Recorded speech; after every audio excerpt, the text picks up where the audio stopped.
Guys আমি একটু বাজারে গেছিলাম, এসে দেখি বাইরে পানির মতো কি জানি পড়তাছে। আপনারা হয়তো এটা বুঝবেন না যে এটা কি।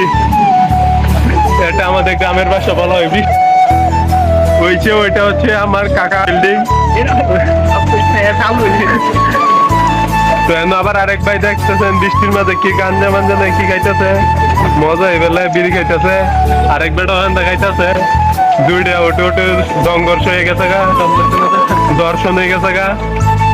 ওই যে বৃষ্টি আর এমতে আমার বিমান, আরে আমার বিমান নেবো কাম না খাইতে সো আমরা ওষুধ আনতে বের হলাম, জানি না কেন বের হলেই মনের ভেতর এক ধরনের দায়বোধ কাজ করে।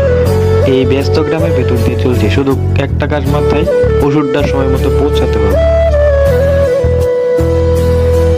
ফার্মেসিতে গিয়ে ওষুধের নাম বললাম, লোকটা বললো এই ওষুধ একটু কষ্টের, রোগীকে সময় দিতে হবে। আমি ব্যাগে ওষুধ রাখলাম, কিন্তু মন বললো ওষুধ দিলেই কি দায়িত্ব শেষ?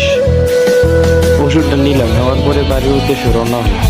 জানি না সবাই বোঝে কিনা, কিন্তু ছোট ছোট খেয়াল রাখাটি আজকাল অনেক বড় কিছু। চারপাশে মানুষ, গাড়ি, হর্ন, কিন্তু আমার ভেতর অনেক কিছু যেন থেমে আছে।